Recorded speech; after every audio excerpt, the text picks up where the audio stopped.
Just letting you think, happy we have days like today. Yeah, we needed it. Yeah. But we got inventory too tomorrow, so we're really, usually we start pre-counting. Yeah. We'll start working on that Monday, though. Start pre-counting and stuff. Today was the first day we didn't have a chance. You need that. You can get wet ditches. I figured I'll do the introducing guy. All right? We miss inventory. Including you. Tomorrow. Oh, they did a good job on that meter. This is the weekend. Yeah, they took care of it already? Good.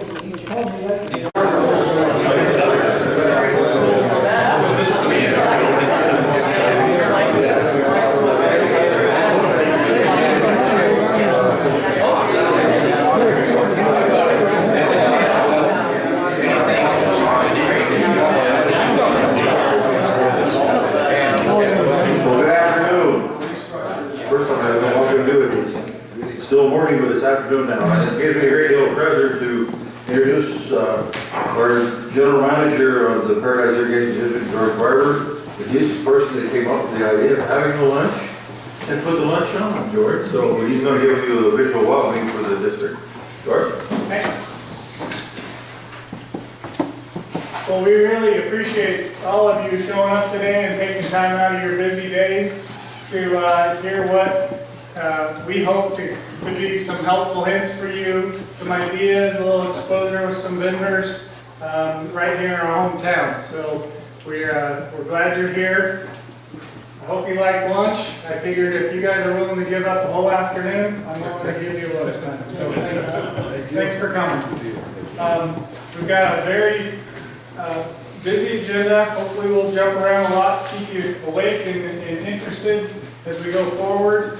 And I'm going to start by just giving a really quick update on our drought status. When we came up with this idea, it was last year. We weren't worried about drought. We were just worried about the wise use of water, because that's what our goal is to get everybody educated enough to be able to use that water as effectively as possible. Well, as the winter went on, we found ourselves in a drier and drier situation, and so this is even a more important event for PIE. So just really quick on where we're at. We are not in a good position water supply wise. We are in a much better position than many communities in California, but we are definitely very concerned. We've got our planning efforts going on to try and address this. We're getting ready for it. Don't want to pull the trigger too soon because it's wonderful days like today. But I just want to give you an idea of where we're at right now. Here's where we're at February 26th, about 8,100 acre feet of storage. This is filled. 12,300 acre feet is our total amount. And in a normal year now, because our community has done a lot of efforts at conserving, so we're down considerably than we were 6 or 7 years ago. But we use about 7,000 acre feet a year, and we only got 8,100 acre feet in storage. So we're definitely concerned. This shows our main reservoir. Paradise Lake is our main storage reservoir. And there's our elevation right now. We're down, forgot to do the math, about 28 feet. This was that nice little storm we got a couple weekends ago. And then we're getting a little residual and some storms now.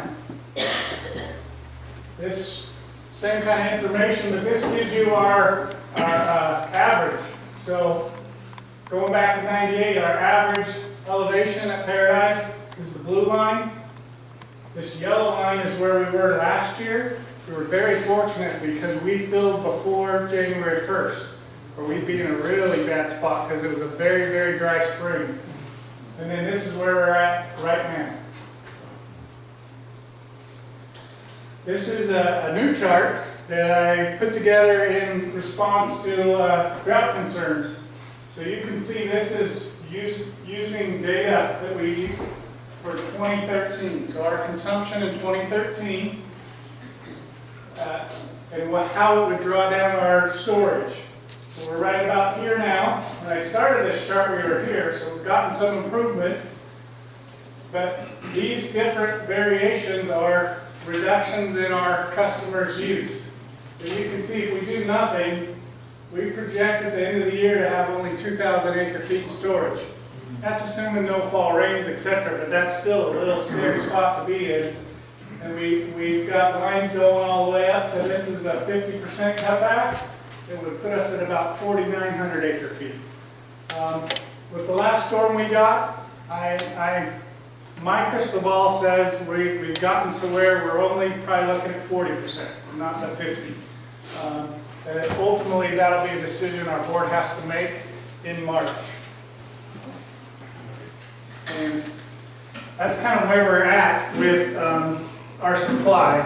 And today's focus is a lot about this whole technology, so I could speak for 45 minutes on water supply and usage and all of that. But I just want to give you a snapshot of where we're at and what our concerns are. That way, we'll drop it back to Doug. Thank you, George. Gotta jump one ahead of there, but I'm glad that you did. You'll notice that my spot on here is to talk about the Water Conservation Committee functions and future happenings. And first of all, I'd like to introduce the committee members that are here. I'm not going to worry about introducing them in the state of time. We got Michael over here, Ward here, Sepp there. Sepp's also one of the directors of the PID. And was the president when we formed this committee. And who else? Belinda is not here, I don't think, is she? Jim. No, Jim Passanese. Huh? Jim. Jim Passanese. Jim. Yeah, Jim, that's it. And George. Well, anyway, as George alluded to, when we first started planning this workshop that we're attending today, the lake was spilling in Paradise, because we're just the first completed our first year of operation as a committee. We're trying to get our functioning down. And the only reason I wanted to make that, and I think George did the same thing when we give his, we're talking about the wise use of water. The drought had nothing to do with putting this on. It's kind of changed the emphasis and that. And we started with you people because of the larger users, the larger contractors, the larger monitors of the system, and that's where we were starting. And then from there, we're going to be continuing, and one of the functions, we're going to be putting on these workshops quite frequently, and we'll be competing with the Paradise Garden community and Masters Gardens and whoever, and we'll be gearing it for anybody that uses water, both in the landscape and in the house. So we're looking forward to doing that. Now, George is the timer, and I thought I was going to be the timer, and I'm going to raise my hand, so we're going to keep people on time here. And our first presenter is going to be talking about conservation, watering and auditing, water use applications and timing, and he's also on our committee. Michael Speed. Michael, we want to come up, and he is what? You need to get in there. I may just be doing my introduction over here because I can protect my voice. Michael is a professor at the School of Agriculture at Chico State, and also one of the chairs of the Technology and Ag Education program, and has been very valuable on our committee. And when we put out for anyone in the community that would like to be part of that, lo and behold, he replied and said he would like to be that. And one of the young ladies is not here, Linda and Ward, and that's our members at large, and they're just doing an awesome job putting this together. Michael, it's all yours. Well, thanks. Hey, I only 5 minutes in here, so this was really kind of fun for me to be part of this. I'm playing hooky today, so. What I want to do today really is talk about a number of things. You know, how much to water, and when to water, and then talk a little bit about tools. So everything in kind of irrigation 101 in 20 minutes or whatever I got. So, but I want to leave some time at the end for talking, and then we have a little open conversation time, so if we have questions. So things to think about. You know, the irrigation system design has a lot to do with how efficient we water. And in many cases, we inherit something. And so one thing I'm going to talk about is how to evaluate what we have, because if you don't start with something that's fairly efficient to begin with, you're not going to be able to improve a whole lot. The maintenance. I work on a campus with all kinds of stuff that we were talking earlier today. Some of the figureheads are older than I am, if you can believe that. Okay. But over time, the heads get replaced, and you have a geyser, so you stick something there, right? And over time, maintenance can become the problem. And so that can be that. The plant needs, big issue. Okay, in terms of that, we want to reply. Ideally, we always want to put on and water the plant needs and not more. And so what happens for most of us, right? If it looks a little crunchy, we keep adding water, right? But when we add way too much water, it's not crunchy, so there's no indicator really, unless it's dying from flooding or something, that we have issues. So the scheduling, this is the when and how long. And those two things are interrelated, so we're going to talk a bit about that. So how much water? Okay. So it's really weather-based. Plants, respond to hot, dry weather, they need more water. Cool, dry weather. So today, plants aren't going to take much water. Okay. It's going to be a cool, wet day. Mid-July, typically in California, our peak water needs are going to be in about late June, early July, because part of it's the amount of sunlight we get. And our long days are actually at the end of June. And so if you look at the curve, you'll see it happen at that time. Adjusting your schedule. So how many get the ER? Okay, I don't know. That's probably the post still. But in the ER, they publish once a week, they publish the evapotranspiration. There's a number there you can use. So there's online places. So rainfall, obviously in Paradise, we get our Mediterranean climate. It all comes in the winter when it comes. Okay, and so the summertime is our really irrigation time. Unlike in the Midwest where it comes regularly throughout the season. So we can estimate, though, the plant use through evapotranspiration, the measurement through a weather station, essentially. It's pretty easy. Okay? If you ever see the number published, it's based upon well-watered pasture. So think of pasture that's, thigh-high, knee-high. And so that's a little bit more, it's about 25% more than your average grass would take. And so it says we use 1 inch of water this week in evapotranspiration, about 3/4 of an inch would be what you'll want to take. And so that's a method you can use to kind of estimate how much you're going to put on top. So if we look at Paradise, so we have 4 little curves here, and you see this is June and July right in the middle there. I have the below Pearson. I live above Pearson, not quite as far as McGay, okay. But there's definitely a difference across town because of the elevation change. So below Pearson, that area, and it's not a line like where Pearson goes with this stuff. So to give you an idea, you got more use, hotter, drier, okay. And the kind of grass you have, cool season, like fescue, things like that, versus things like Bermuda grass, okay, are going to take more water. And so you get an idea. So the thing that I rail against, and you see it all the time, is that you go down the road and, every Tuesday the sprinklers come on for 20 minutes, 12 months a year. Well, folks, hey, we get, whoops. Through this period right here and through there, that's all rainfall in the normal year. And so in the summertime, if you schedule up here all the time, then you're overwatering on the ends, right? And so adjusting your clock once a month. I have my students make a simple thing. You take and adjust your clock once a month from April through September in Chico, a little bit different. You'll save about 40% just by changing the clock setting once a month, as opposed to leaving it set constant. Anyway, so then it becomes when to water. And here you've got to think about, where the roots are getting their water from. The soil is really their bank. They're making withdrawals. And we're adding deposits with our irrigation, right? And so grass, which is primarily the big user, is a really short root zone, right? Only goes down maybe 6, 12 inches at the most. And so it has a fairly small bank. Okay, and so if you think of it that way, the plant's going to dry that out, and we're going to put water back in. If it dries out too much, you get crunchy grass, right? So if we water too much, though, all that extra water just kind of goes down past the roots. So that's the part we want to make. So our irrigation needs to be timely. As it dries out, if it gets too dry, we get crunchy grass. We don't want to do that. So we want to add water, but we want to add just enough. And so that's where the wind comes in when we dry it out. So in the middle of the summer, it dries out pretty frequently, doesn't it? Hot, it only has a little bit to take from, so you may have to water every other day. Okay, but in say April, it's cooler, We don't need to dry it out quite so fast, and so it'll actually go longer periods between irrigation. So for most of us, though, we're on the time clock mode, right? So think about the almond farmers down here. They will water, 7 days apart and 14 days or whatever. They'll move that back and forth, but on a time clock, that's a pain. And so what you really want to think about is adjusting run times, and you're going to water every Tuesday, maybe that's okay, or every Tuesday, Thursday, or something like that. But typically, we think about it in the landscape mode of adjusting the time of it, not so much when.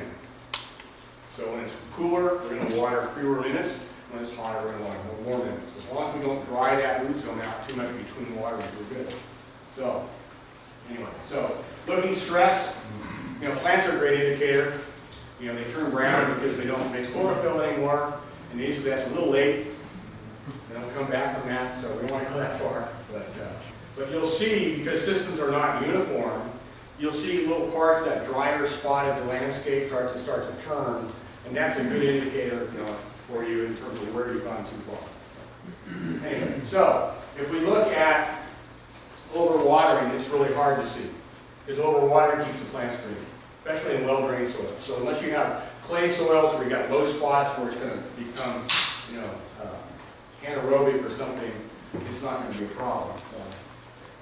But the thing about the soil you need to understand is that a sand doesn't hold any water. A clay holds lots of water.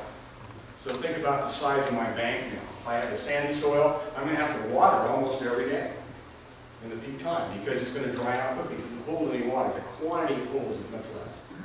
I have a picture. So think about the root zone here. So here's my little plants up here, and that's the best I can do for plants. Sorry, guys. Okay, so the root zone, in case of turf, it might be 6 inches or something like that. So when I take and put the same amount of water on those 3 soils, I get a completely different issue. So if I'm putting this much water, say it's 1 inch of water. Okay, all this water here went below the roots of the plant. Okay, whereas on the clay soil, it didn't even fill it up. Okay, so knowing what kind of soil you have is important, and how much water holding capacity you have. Okay. So that's kind of the, when I get back to this part, if I have this kind of soil, I need to water once a week, put on my 2 inches of water. If I have this kind of soil, maybe I need to water every other day and only put on a ½ inch at a time. So I don't get to go down here. That's where I'm losing my water. So the other part then is, how do we know how much water we're putting on? It's a key issue. Okay, so where's Mike's here, California. Yes. Okay. So you go to Mike's website and you look at a Rainbird 1800 any sprinkler, and it's going to tell you the precipitation rate. Okay, and that's based upon a couple of things. One, it's based upon the pressure of operation, which is easy to measure, right? It's measured typically on the radius of the sprinkler, which they may or may not tell you in their website.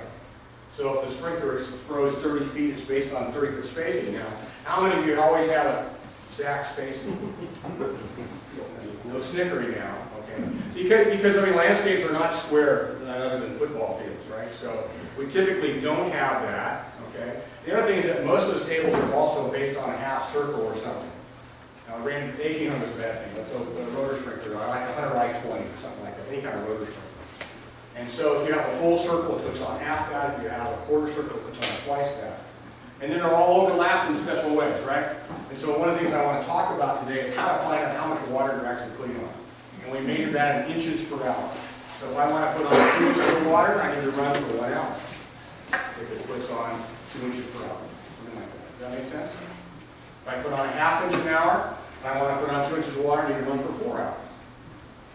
And so ascertaining how much that is going to look different. So one of the things we talk about is uniformity. How many of you heard of uniformity? Yeah, okay. Uniformity just literally just talks about how evenly we apply the water. And so systems that are very uniform are easier to manage because they're putting on the same amount of water all across the field. Systems that are very non-uniform put on more here and a dry spot there. And so what do? You manage for that dry spot, right? or it's putting on less water, you're always having to kind of manage that one spot. And so fixing uniformity is complex. But at least ascertaining where you're starting from is helpful. So I want to talk about that. So system design is this well-designed system, and I want to temper that with this one. So much in the valley particularly, we see systems that were designed to operate at 50 pounds of pressure, and now they're running at 30. And you've all been by what I call the crop circles, right? I'm an ag guy, so I'm not talking about that kind of crop circle. I'm talking about a ball field that has these little green circles. You guys have all seen those, right? It's kind of crunchy in the middle. Okay, that's what happens when the sprinkler doesn't have enough pressure. Okay, so the designer had a great idea, 50 pounds of pressure, and then the city water system dropped off to 30 or something, and that's hard to fix. It's fixable, but it's hard to fix. So I'm not going to talk about changing infrastructure, but more just evaluating what you got. You're doing good. I'm doing good. Okay. Oh, yeah. Yeah. We'll give you a 10-minute early start, too. Yeah. Yeah. Okay. Well, then I could have my 50-minute periods. I don't want to teach 50-minute classes. Anyway, so the design factors here are the outlet selection, the sprinklers or whatever you're using, right?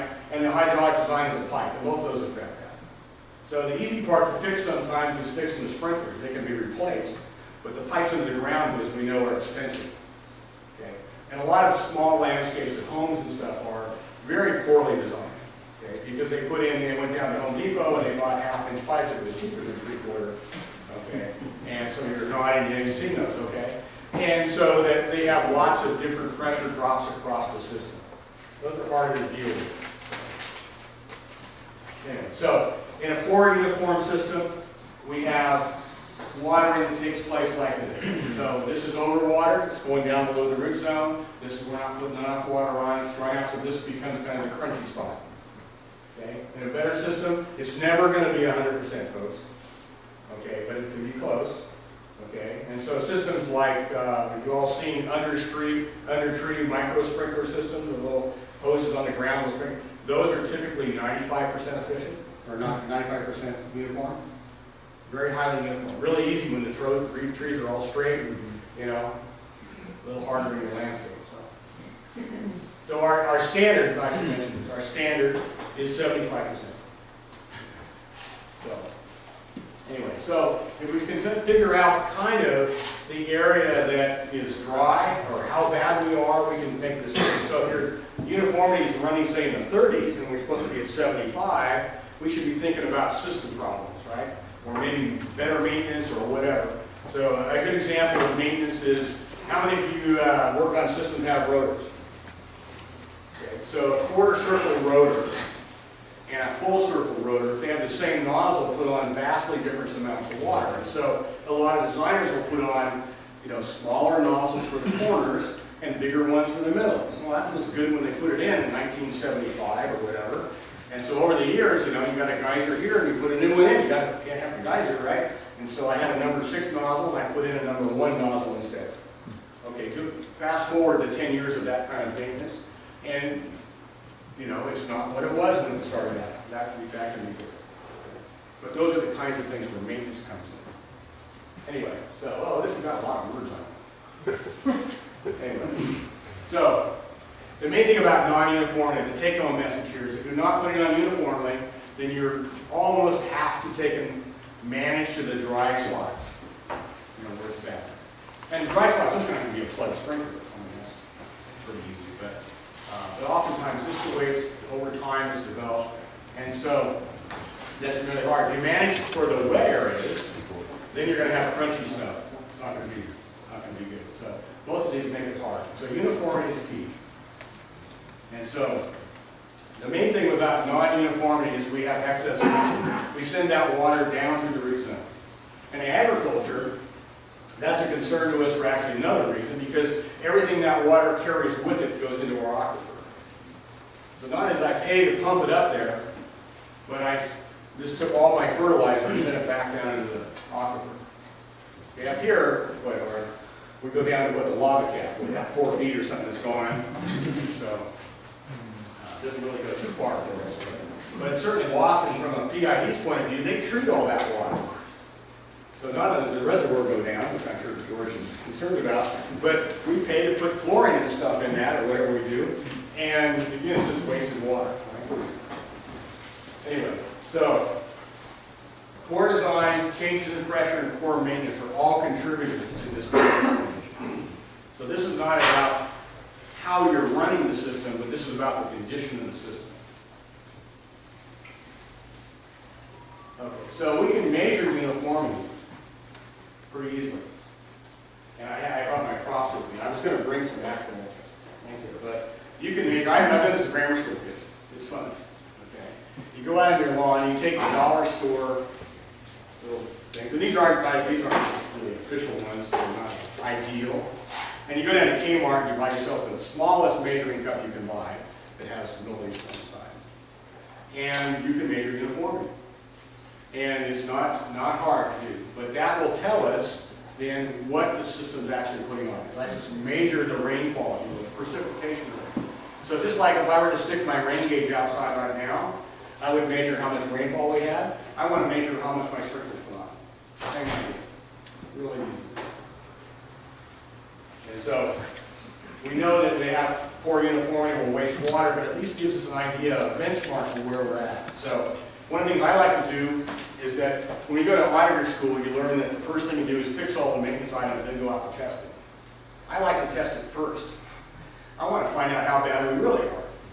And then I want to come back, and of course people don't want to pay for an audit to have it done twice, but I think it's really instructive sometimes to go out, audit, okay, I got 48%.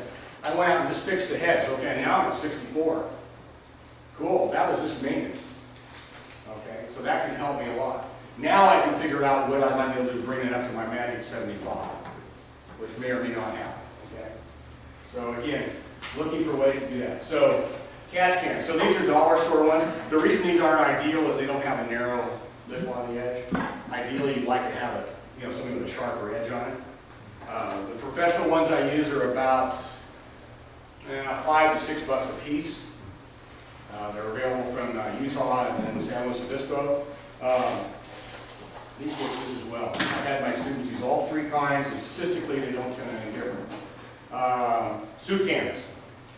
The hardest part with some of these things is kind of getting them so they sit flat. Okay, you don't want them out there leaning. So anyway, so this is like a typical audit scenario. Okay, where we've got these are the Utah State ones. So they're cute little tripod rain gauges is really all they are. And you stick them out, and the rule of thumb is you put one within about 2 feet of the head and one in between the head. And you put them out in multiples of 4, so the math is easy. And I usually use 16 to 24. And the other thing is that if the thing runs on 2 zones and you have a catchment out there, one of these cans, it's going to get hotter and you need to run both zones. It's the whole thing. If it's just in one zone, hey, life is good. So you throw these things out there and you get some numbers, and then you can take and run the statistical analysis, which is pretty easy. And I have a website. Can we do that here? Since I have 10 more minutes. Yeah. Okay. At the end, I'll show you where the website is. Do we get a handout here someplace for this? Should we do that? Excellent. I can work on I made a little, auditing, for dummies kind of thing. It's really easy. Okay. So we set out the catch cans. We run the system, and so, pop-up spray heads are, no offense, but, they put on way too much water, which we run for about 5 minutes, and I'll show you why. So they don't take very long at all because they put on water so fast. Rotors can take longer. The thing I like about some of these kinds is they're fatter, they're bigger than the regular commercial ones that we use, and so they collect more water. It actually makes a better grader in some respects. And it's like $6 per $1. Anyway, so then we analyze the data. So we run it through a little math here, and basically the standard we have is called distribution uniformity of the low quarter. We take the lowest 25% of our reading, and we divide it by the overall average. And so that gives us an idea of that dry area. Okay? This is a standard we've been using for a long time. So from that, though, what do I get out of that? I get a number, right? 75 is my golden number. So if I get 60, I'm going, I don't know, I'll probably live with 60 maybe. I get 42, well, maybe not so much. Okay, I get 85, hey, I'm really looking good on that front. So that helps us, that scale of knowing kind of where we're at. But the most important thing is I get an average application rate or precipitation rate. So I know instead of looking up in your table, these guys' tables, right? Puts on 0.39 inches per hour. No, I went out and measured it, and it came out to 0.45 or whatever, because the spacing's a little closer together in my landscape. So I can get that number, and then if I know how much water's being put on every hour, then I know how much I need to run the system to replace the water the plant uses. Just follow that? The plant, we looked it up in the paper, and the paper said I need to put on 1 inch of water, and then put it on 0.45 inches, then I know I'm going to have to go about 2 hours this week to put on that much water. Now, having said that, the science is great. Okay? I love science, but hey, if you go out there and the plants are crunchy, it's no good. Okay, so do verify. What was it we said about the Russians? Trust but verify. So trust in the science, but don't just be dialing the clock automatically. Now, I don't know if you guys have got some here. I think I see a couple of sensor-based clocks here. This is kind of the new technology where the clock actually is checking the weather and it's adjusting the runtime for you. Very sweet. I'm digressing briefly, but I have to, right? In LA, they've been using these for a long time, in LA basin. And studies have shown over and over again 40% savings just by plugging one of these clocks in. Because every week it figures out a new schedule automatically. Very cool technology. So, and I don't know, I'm trying to think. The Toro clock we bought was $300, is that right? They've come down quite a bit. Oh, cool. So, but it's about $40 a year to subscribe. This is a subscription radio link type thing, right? Some of the ones here are more sensor-based locally. I know in Habitat we installed some that have local solar radiation sensors and stuff like that. So this is a really cool technology because you don't have to actually go adjust it. Okay, but it's doing the same thing. But you do have to know how much water you're putting on. That's what the audit can give you. Okay. So how long do we want, right? So we're in this idea that if the plant uses 1 inch of water, we want to replace 1 inch of water. No more, no less. And so, depending on how we do it, right, we have to figure out what our precipitation rate, how fast we're putting water on so we know how many minutes to run the clock. Or if it's an automatic clock, it has to know how much it's putting on. So, we want to avoid high application rates, and this is where the pop-up sprinklers, little spray heads, are really high rates. And Paradise is really level. But if you, I always pick on Chico, they're easy, right? You drive down the street in Chico, and what do you see any given day? Water running down the gutter, right? Because every front yard always slants to the street, right? It has to be graded, building code. Well, what happens is that you run the water for 20 minutes, well, it's soaked in for the first 4, and then ran off for the next 15, right? And so that's a problem. And so we have that here, and not so much the water's lost, because in my yard, well, I don't even have a lawn, but it goes off into the woods and waters my pine trees, I'm sure, but it's treated water, so we like not to do that. And so, pore system uniformity, again, is going to increase runtime because the driest area is what we water for, and so that's going to be a problem. Okay. Okay, so let's look at this graph. This might be informative. I hope it's not too busy. So if we look at, and I'm colorblind, so forgive me, if I take that sand, is that a sand color? That's the hard people over there. Yes. Okay, cool. Okay. So look at sand. We all know sand's going to take water really fast. Like we've been to the beach watching. So the sand is going to start off up here, and at the very beginning, it's going to be able to take about 1 inch, almost 2 inches an hour. Okay. But what happens over time very quickly, you see that the rate of water being able to soak in, the infiltration rate, really slows down. And that's because as the water has to go down through the soil, it reaches more and more resistance as it goes deeper and deeper. It's really just more, just like a water pipe. The longer the water pipe, the more resistant the flow is. Same thing. So we look at different soils. That's the best case scenario. This is beach sand, right? Okay, so we look at sandy loam, we look at loam, we get down here into clay, and you can see it goes down really fast. Okay, so what happens, look at the minutes down here. So if I run my little sprinklers for 5 minutes. I'm going to take on people, what's that? Okay, so look at that one, what's that one? That's a Rainbird 1800, okay? Standard 12-foot, I think, radius. And so that's where it starts out, so it's going to run off. Right there. Okay, so if there's any kind of slope to the ground, the water's going to run off right there. So I need to really short, and then a lot of controllers have what we call cycle and soak. Right? They'll run short times and then just delay the thing and start again later and let the water kind of soak in. Great idea. Okay? Not so much your homeowner controllers. Okay, so here's where outlets start to make a difference. So here's Toro Precision one. And I forgot to call it H2O chip, and I thought for a long time, oh, there's electrolytes, and they had this really cool.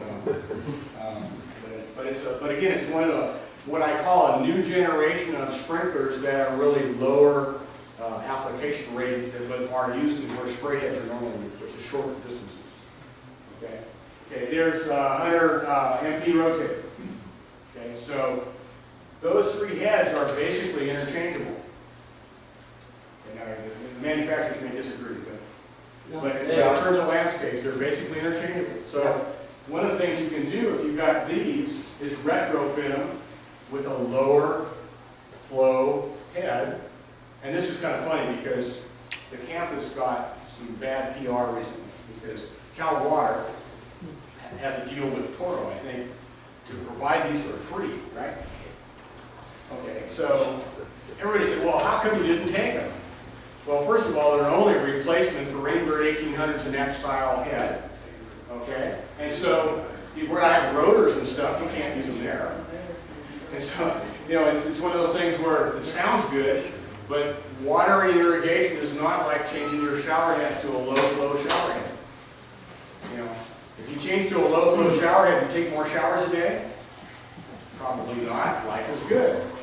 If you go to a low flush toilet, do you flush more often? Yeah. Only if it's bad. But irrigation, the plant needs what the plant needs, right? And so if I go to one of these scenarios, the caveat is if I'm only putting on that much, how much more time do I have to run the system? And so those of you that deal with commercial landscapes have water windows where people get irritated when they walk into the bank and get water, right? And so sometimes these solutions are not that simple. So I'm not trying to suggest that you can just kind of go in and change it out and life will be good. You've got to look at the whole thing. Okay. So anyway. So different ones. The PGJ, is that what that says at the end? That's a rotor sprinkler. The rotors are typically much lower in application rate already, so they can be helpful. So if I look at one of these here, you know, even on a, you know, a fairly heavy soil, you know, 10 or 15 minutes, I'm going to start to be thinking about runoff here. Now, a little bit of runoff's not bad, okay, in the sense that as the water ponds and spreads, it actually can help your uniformity, but a little bit. And if you have slopes like we have up here, most of that's off down the hill pretty fast. Okay, so in summary,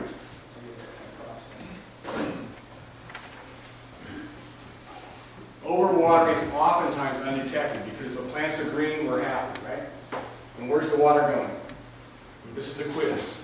Remember, I'm a teacher. Yes, it's going down below the root zone, right? So I don't see it, outside out of mind, but that's the problem, right? So we have to apply the proper amount of water, which is our run time, right? And at the right time, which is when the plant needs it. So this time of year, the plant doesn't need it very often, although January was probably, I had to turn my irrigation system back on for a couple of weeks in January. But normally, you know, as the summer progresses, the time between waterings is going to get shorter and shorter. Okay. Does that mean you can't water 3 days a week in April? But you want to water a really short time because we don't need to put much on, right? Okay. So auditing informs you of your system performance. So it's a simple way to go out, put some cans out, and find out 2 things. What are the 2 things? Right. How much it's putting on and how uniform the system is, so I can at least have an idea of the performance of my system. Okay. And then the big thing is seasonally adjust. So if you're gonna do it with technology, cool. And I'm here to tell you, I took one of those clocks, and we tried to use it in ag, and it didn't work out too good, it's really kind of a turf deal. But I took and stuck it on the lawn behind the office at the school farm. I set it, never went back and looked at it for the whole season. That lawn has never looked so good. Because everybody in their right mind would go, oh, we need to deal with that flower. And we go in and turn that dial. And so you have the pond 1 week, and then 2 weeks later, somebody go, oh, it's watering way too much, let's turn it down, all of a sudden it's going to be brown. You know, and the grass doesn't come back in a season really fast. So it was really cool. So it's a nice idea. Okay, so let me show you. Can you Project it? Huh? What? Project the handout? No. Oh, website. Yeah, just can you go to that website? Yep. Get down. Anyway, so on your sheet there, it's a really quick, and again, I don't want, the Irrigation Association has a whole auditing program, and you guys do classes. course. Yeah.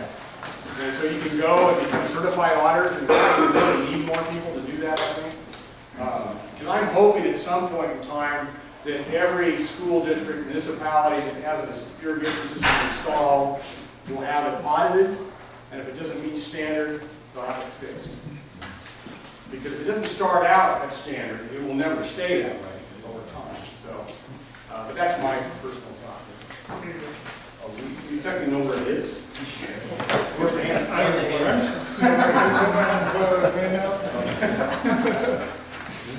Nope, no, yeah. What did I just hand it out? The auditing? Yep, take it down.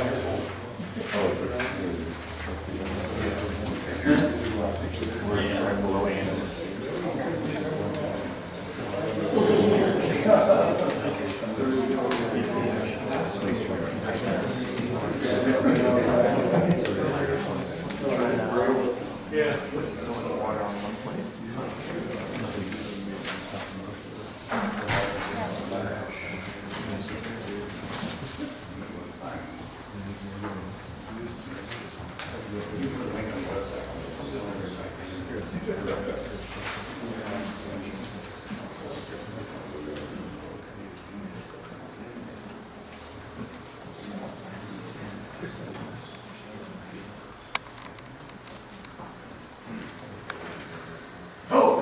Where?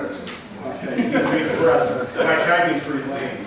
Okay, so here's a website you can go to take your sprinkler analysis and have it do all the math for you. Okay?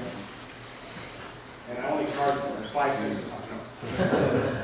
So, you basically, you go out and you stick your hands out around the landscape. And really what we're trying to get is a random sample. I mean, so the rule of thumb is, near the sprinkler, in the middle, and so forth. Again, multiples of 4, so 16, 24. You need to know, the time of test doesn't really matter, but it's useful to kind of keep track of, when we do it in the afternoon when the wind is up. So how many go down and look at Tuscan Ridge up and down the skyward? I take my class out there in the autumn once in a while. Don't ever go out there in the afternoon or autumn. Okay, the water is out over in Butte Creek someplace. It's not on the golf course. Okay, the elapsed time in minutes is important because how long did it take me to catch this much water? Okay, the catchment opening in square inches, and your handout tells you kind of how to do that. Now these are kind of tricky because they got rounded corners. Okay, but if you kind of get close, you'll be okay. So what I do is I put this on a piece of graph paper, make a circle, and then count squares. Okay, so that's a low-tech way.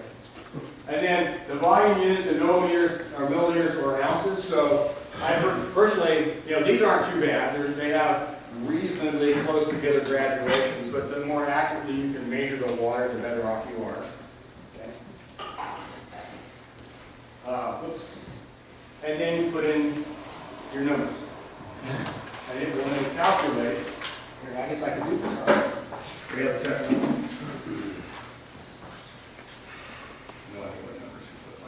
So let's say we did 20 minutes. And a good test takes 20 minutes. I mean, this kind of rule of thumb there, right? So, what's that? 2 o'clock, whatever. 20 minutes, and let's say it's 42 inches, and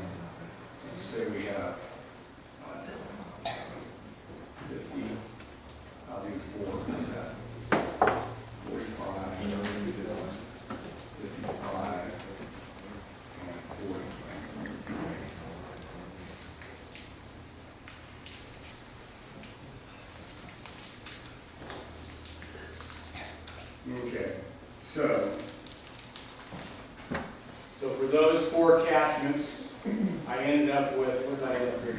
Precip rate, 0.21. Well, the numbers aren't too bad for maybe a rotor system or something like that. Okay.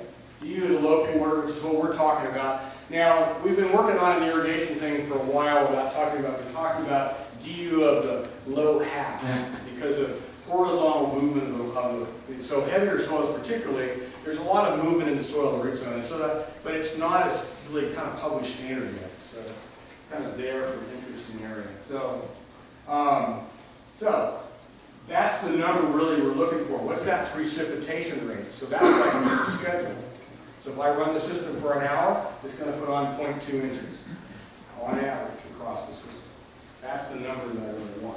This is the number here. That was pretty good, huh? Well, I've never seen one of those. You said for an hour? What? You said 0.2 inches in an hour? Yeah. So I've already figured out your time and everything? Yeah. Okay. So that's my average catchment, right? Now, the SC thing, how many of you have heard of an SC? Anybody? Scheduling coefficient? Cool, okay, irrigation guys are there. Yeah. The SC, I don't really, it's really hard for me because we have computer programs that estimate SC that really tries to look at the driest 10, 5, 20% of an area and schedule for that driest area. And it's a physical area, it's not just the average low area. And so that's what's that about. So that, an SC of 25%, I'm sorry, SC which is down below that.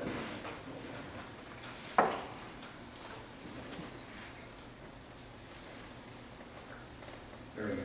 1.19. What that means is I would run my system, if I figured out I need to run it for an hour, I run it for 1.19 hours to get the driest area of minimum water. But it's more of a theoretical number. Here it's calculated on the one catchment area, the driest catchment. Okay. And we do it that way, but it's, to me, the big thing here is that number right there. Standard 75, 84, life is good. Okay, and the way I normally would use that number is I would divide my run time by that number, which makes it longer, right, to allow for the watering of that driest area. Yeah, that's kind of the rule of thumb. So if that number is 50%, I'm going to water a lot more, twice as much. Okay. And generally, DUs below 60%, I probably divided by it is probably not good. It's way too much water. Better deal with some crunchy grass somewhere. Okay, I've talked for how many minutes? 40, 35? Okay, so, the question was, Time of day. yeah, Best time of day. Everybody argues now. well, I mean, there's lots of factors. One is when's water going to be consistently delivered? Okay, at 7 o'clock every in the morning, you flush the toilet and turn on your showers and water or anything like that. Probably not a good time. Middle of the night, you usually have better water, consistent water. The problem with the middle of the night, though, is that nobody knows that the system's working right. So all of us that live on campuses, we always water at night, right? And nobody ever observes the bad thing. So, that's the trade-off there. So, in the afternoon, typically wind, you get more evaporative losses. That's why night's usually given a preferred, you have less evaporative losses. So, again, especially high-pressure systems that spray a lot, wind and the heat of the day are bad for them in terms of losing water to evaporation. Did I pretty much not answer the question? We're going to promote nighttime watering in Paradise, I think. Huh? We're going to promote nighttime watering in Well, Paradise. in the It's city of cheaper to Paradise, produce it's water. in the afternoon. Yeah, cheaper to produce water. And between April 1st and when do we have the no watering between noon and 6? April is when we really start pushing it. Yeah. So usually we run that through until October 1st, and we start to see But the precipitation. conventional wisdom says mid-afternoon, hot, windy, potentially, not a good time. Is the DU, low quarter, and the SC always going to be multiplicative inverses, or we're going because you only have four sections? Yeah. Because if I had 16, then this area would be much smaller. It would represent one catchment. But like I said, these look really nice. There's a program that I worked with, and I don't know, you guys use Space, I guess, but I know there's some proprietary things also that people use. It's a The good program was program. developed in Fresno that overlap sprinklers. You test the sprinkler, then you do a spacing. And so you can move the sprinkler back and forth in spacing, kind of virtual in the computer, and it calculates that really nicely because it's able to do that. But the reality is that there's not very many places where we put sprinklers on a nice, perfect spacing outside of an orchard or a ball field. You know, if you go out and look at the landscape world, it's got curves and things like that, so it makes it a bit more of a challenge. It also takes into account pressures as well, Yeah. because that's going to affect your DU. Yeah. Yeah, now the other thing, do understand, the thing here you really would like to know is this a typical time of operation? So you're watering at 4 in the morning normally, but I come out and do my test at 2 in the afternoon. Well, maybe my pressure's different. Okay? And the pressure's going to change that. So again, the purpose of auditing is to try to get a sample that's representative of when it's operating. So get up at 4 in the morning, in the dark. Yeah, and as far as our system goes, for you guys that are taking care of yards, it really depends on which yard you're dealing with. Some areas in town, we have a lot of strength, so you're not gonna see a lot of variation in pressure during certain times, but we have a lot of streets where it's just one small pipe going down the whole road, and then when everyone's using on that road, you'll see a lot more variability. So a lot of it is which house you're dealing with. Yeah, the other thing you see is the other end. You know, I kept losing sprinklers, and finally I put a pressure regulator because you're going to get some fluctuation there.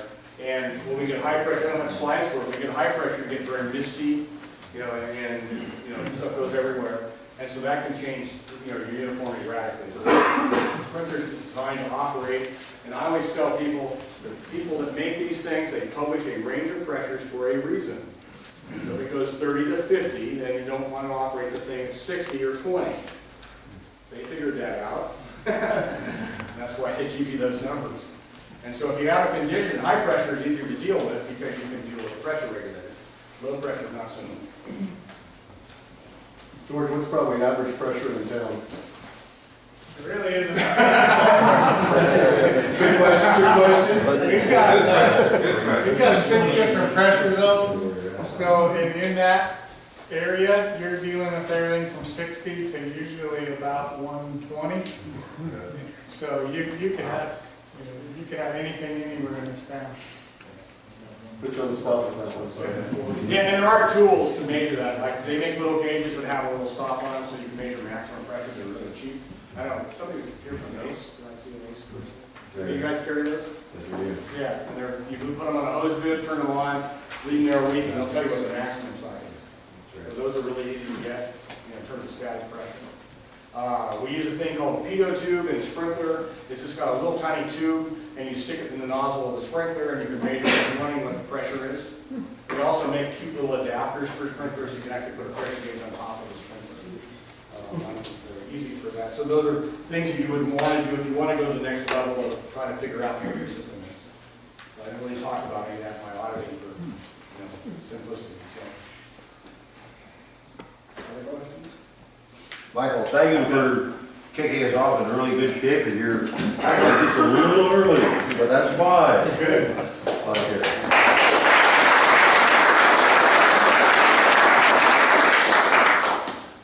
Okay, our next presenter, if you're going down our agenda, will be George, and he'll be talking about the automated meter reading history and a new system that we just approved at the last board meeting here. They're really exciting to me, and George will be talking about it.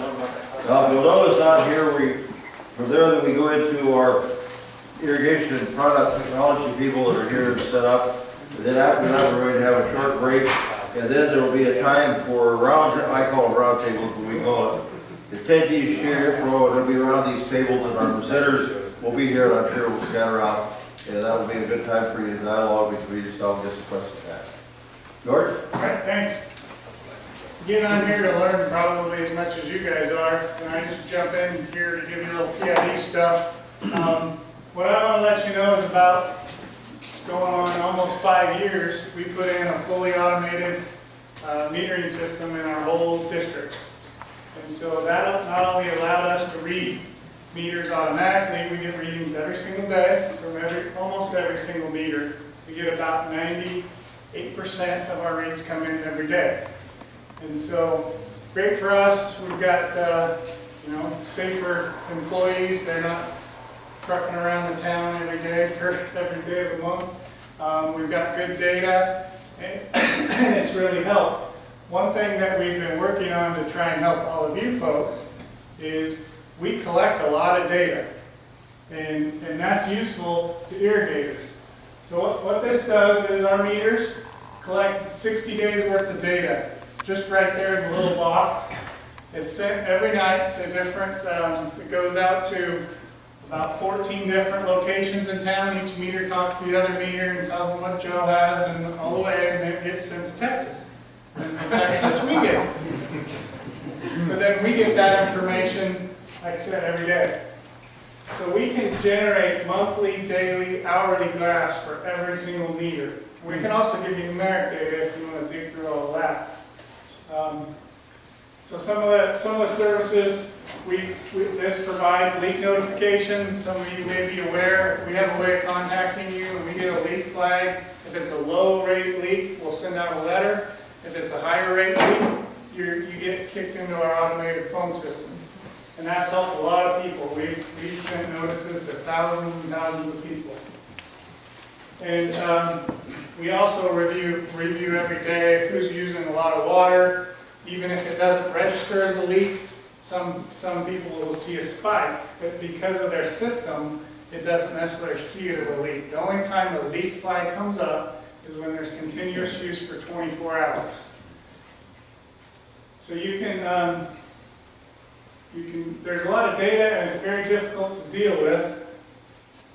Here's some examples of a drip system. You can see that this is a monthly graph, and then we can cut it down to the day, so you can see the drip system going the whole time with the little usage in its place. We can figure out what people's monthly watering schedules are. You can see they're kicking on 6 days a week. And then something weird went on right there.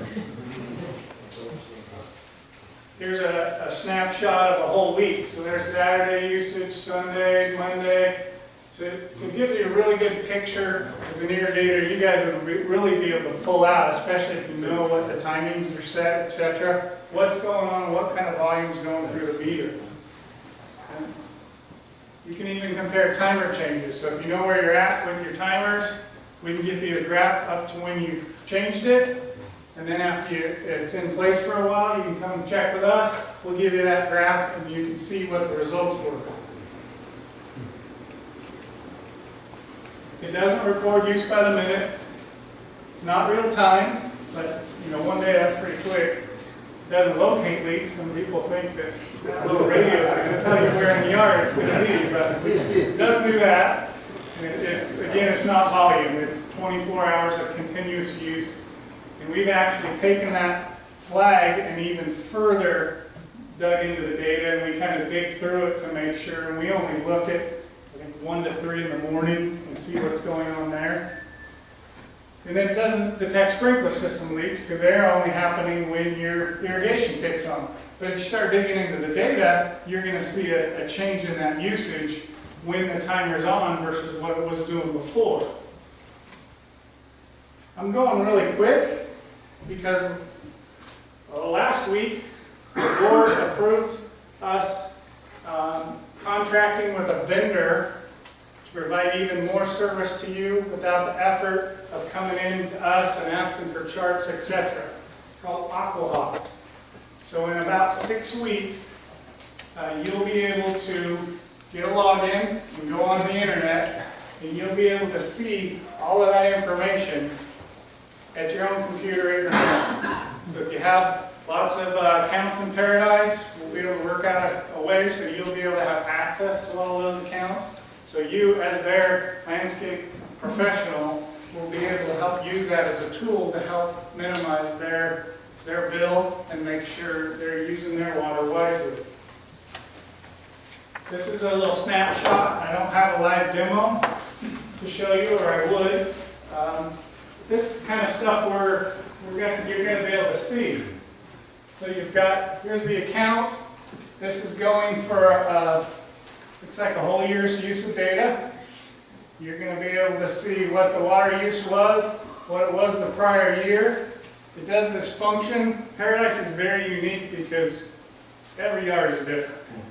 So we'll have a neighbor function. I don't know how dialed in that's gonna be, but it kind of shows you how you are compared to a similar lot and household size.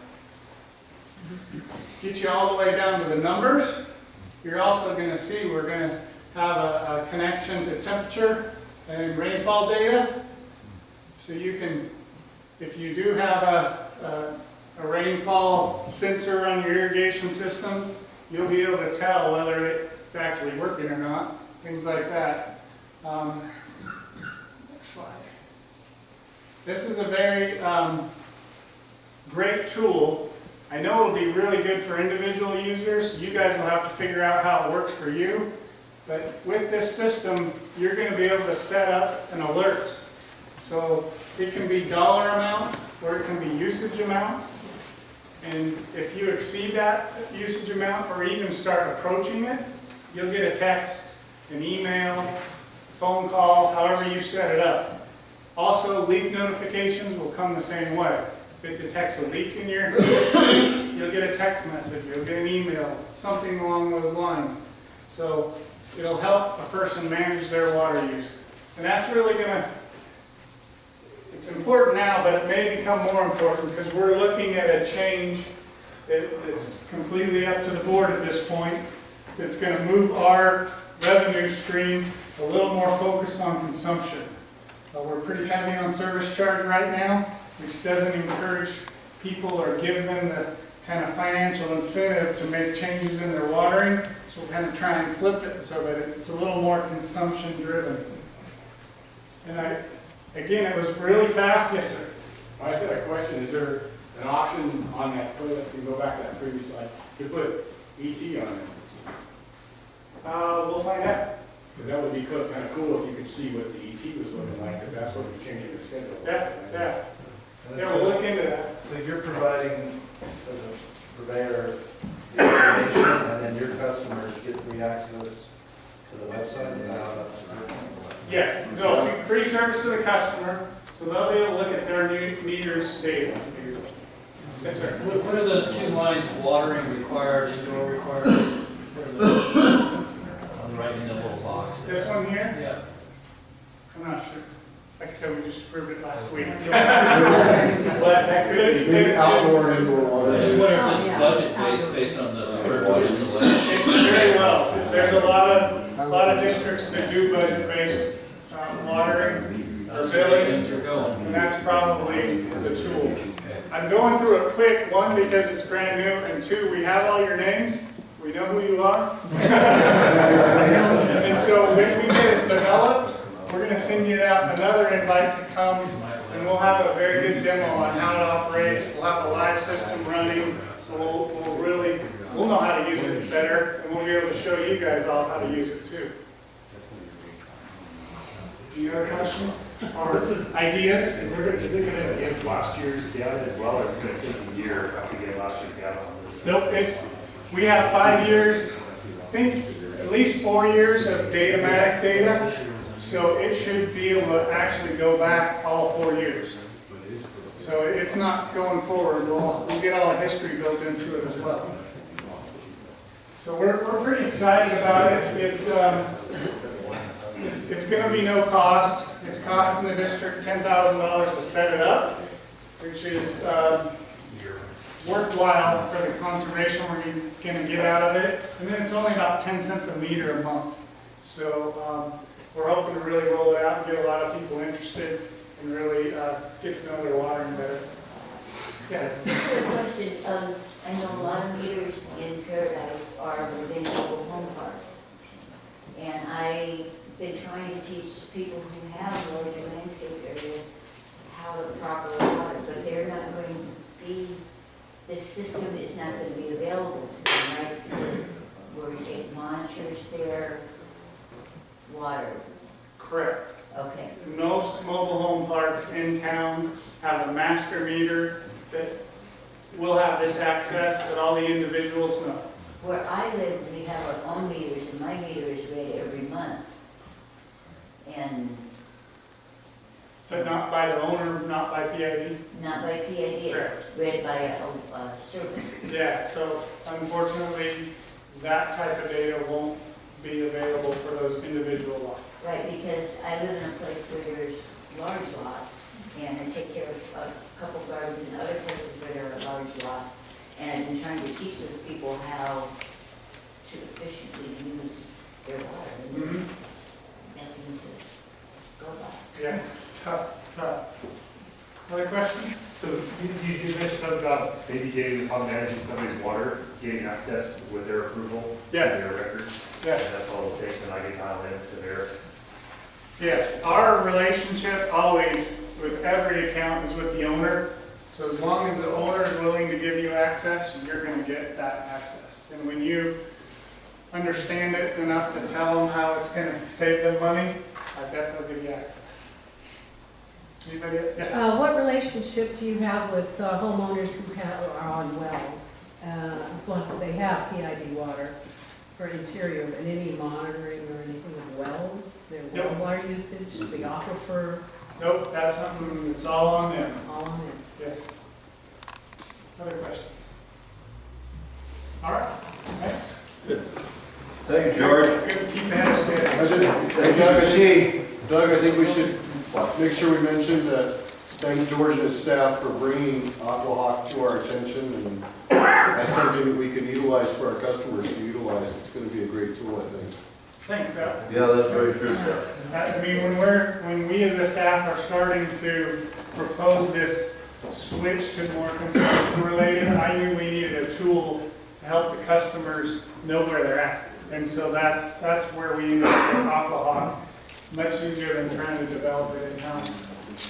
Well, I hope that you can kind of see, speaking for the district, even though we are definitely in a drought, even though it's raining outside, we've been thinking about the wise use of water forever, actually, or since I've been on the board and before that, because I got into the history, and that's why we called this workshop today, the wise use of water. And that's one of the things we're going to be zeroing in, and we would be doing this if the reservoir was spilling, right, George? Yeah, I've been here 10 years in September, lived here since I was 4. Every chance I got to speak to the public, which I don't reach a lot of people, I've said, we're in a drought every year at PID because we don't know what next year's coming. And until we find a drought solution, which we're working on importing water supply, we're always in a drought. So I try to caution them, when you're developing your landscape, you need to think about what you're doing and how much you're spending, because if you only had half the water you had normally, what's going to survive? Well, also in our district, and you may not, I wasn't actually going out of the board, we have about 10,400 active meters. We just say 10,000 meters, so when he's talking about meters, that's all we have is 10,000 meters. So 10 cents a month per meter, or $10,000 to set this program up, it's $1 a meter. So it depends on how you say that. I'll be introducing other people as we go along, but I'd like to introduce Lauren Hardy over here. Lauren has been filming our planning sessions for this project ever since we started the committee, and he's filming this. And there will be a complete video on it. In fact, Drew Collins is going to be doing the editing down the road on this. And then we have the Dale, Mark, and Tanya Dale back here who are doing some writing on it. So this will be available on video. I am not exactly sure when, but we'll have to. Now we're going to move right along.